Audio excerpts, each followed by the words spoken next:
Bonjour à tous. Alors je vous fais cette dernière petite vidéo et cette fois-ci vous voyez plus au calme, moins les mains dans le cambouis et comme le soulignaient mes enfants, pour une fois sans mes lunettes de soleil sur le nez.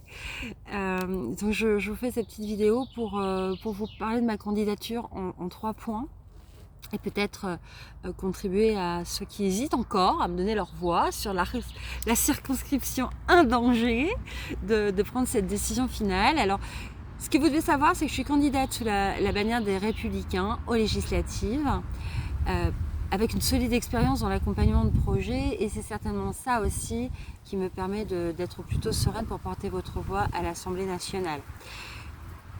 Pourquoi je suis la candidate idéale? Alors ça, c'est une des questions qui m'a été posée. Pourquoi je suis la candidate idéale? C'est bien, j'avais demandé des entretiens d'embauche, je les ai eus. Parce que mon parcours professionnel est jumelé à mes engagements auprès des dirigeants des PME, auprès des demandeurs d'emploi, ce qui fait que j'ai une vision qui est extrêmement précise sur les défis locaux. J'ai aussi une grande capacité à comprendre les problématiques des uns des autres, les problématiques humaines, les problématiques du travail. Donc j'ai quand même un volet social, humain, empathique et de bienveillance qui est extrêmement chevillé. Et je vous parle de bienveillance, alors il y en a certains qui m'ont dit « Oh oui, la bienveillance et la politique, eh ben, ça va de pair ». La bienveillance et la politique, ça va de pair parce qu'il faut être bienveillant, et encore plus maintenant avec cette espèce de crise d'angoisse qu'on a dans notre société, agitée de tous bords par les extrêmes et où on n'arrive plus à se faire entendre. Pourquoi les Républicains, on m'a demandé aussi. Alors ça c'est facile. Pourquoi les Républicains? Parce que comme je l'avais mis dans ma profession de foi, moi je suis de droite, j'ai toujours été de droite, parce que mon ADN d'origine militaire contribué à ce que je biberonne très tôt la droite sociale, traditionnelle. Alors on m'a dit, mais il n'y a pas de social dans la droite. Mais si, contrairement à ce que vous pensez, il y a énormément d'actions sociales dans la droite. Alors effectivement, ça va vous paraître peut-être différent de ce qu'on a pu connaître, parce qu'on m'a parlé des 35 heures qui ont été lancées par la gauche, c'est vrai. Mais nous avons quand même énormément d'actions qui sont orientées sur l'encadrement, la protection, notamment des femmes, des enfants, des personnes seules et en difficulté. Alors ça aussi c'est important. Voilà pourquoi cette droite sociale me semble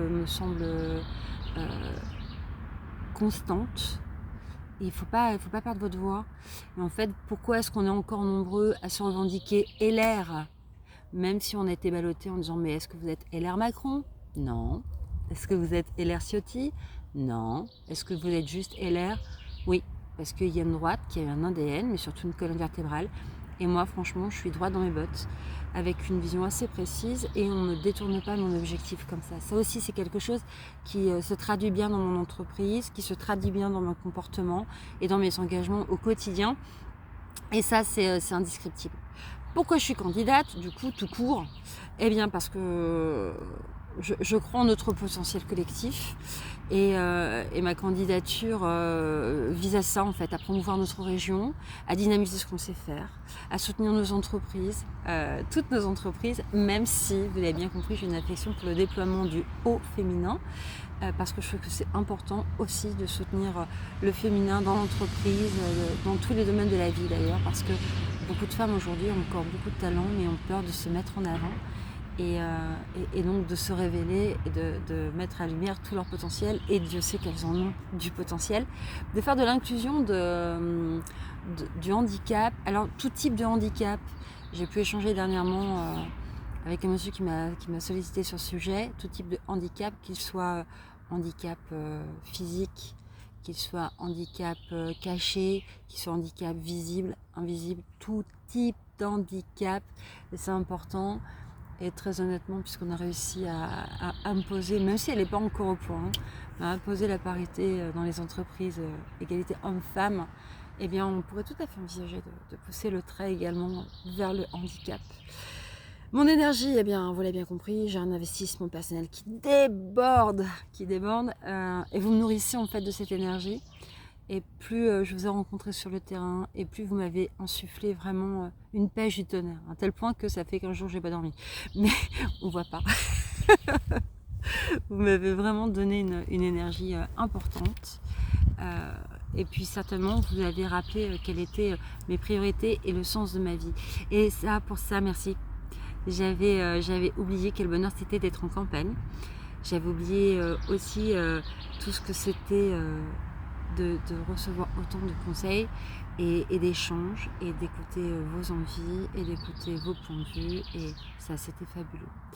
Vous avez aujourd'hui encore la possibilité de me joindre. Alors à 23h59, la campagne sera terminée et vous avez jusqu'à dimanche pour décider si oui ou non vous envisagez de redonner une chance à des partis plus traditionnels qui ramèneront la paix et le calme dans l'hémicycle.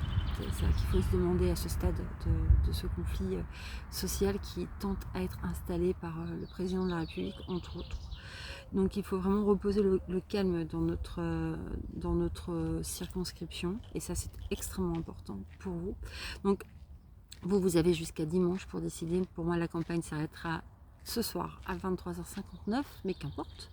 Vous pouvez continuer à parler de moi et à expliquer à vos amis pourquoi est-ce qu'un profil comme le mien, une personnalité engagée comme la mienne, pourrait vous apporter vraiment du peps au quotidien pour remonter les informations de la circo, en tout cas de pouvoir promouvoir tout ce que vous faites, mais surtout de pouvoir se poser sur des situations nationale d'une toute autre envergure.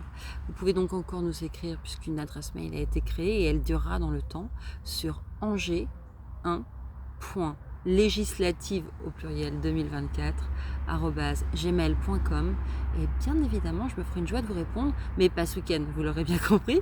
À partir de lundi, je me ferai une joie de vous répondre et de répondre à toutes vos questions. Je reste à votre disposition. À très bientôt. Votez bien, votez juste, mais surtout votez. Ne vous laissez pas emporter par vos passions, ça sert à rien. Là pour le coup, il faut vraiment qu'on prenne la mesure de ce qui nous attend, et surtout du chaos qui va nous attendre là si on laisse faire les choses jusqu'à la fin du mandat présidentiel. On est un pays qui a besoin aussi de se reconstruire au calme, et se reconstruire au calme, ça veut dire aussi faire preuve, je vous disais tout à l'heure, de beaucoup de bienveillance, de beaucoup de recul, et c'est de ça dont on a besoin, et c'est ça qu'on attend de notre élu, et en tout cas de notre député. Le calme, de la mesure, de la maîtrise, et la compréhension des règles et leur application. Voilà. Mais ceci dit, c'est pas parce qu'on applique la règle qu'on ne se fait pas entendre, bien le contraire. Je vous souhaite donc une super soirée. Partagez cette vidéo à un maximum de personnes jusqu'à 23h59. Je compte sur vous, et je compte sur vous surtout dimanche dans les urnes. Mettez le bon bulletin. Votez pour moi, Séverine Lécuyer. Et puis si c'est pas pour moi, votez pour mon second, Aymeric Jeudin. Et on sera vraiment très content de vous retrouver. En tout cas, on espère vous voir la semaine prochaine. À bientôt.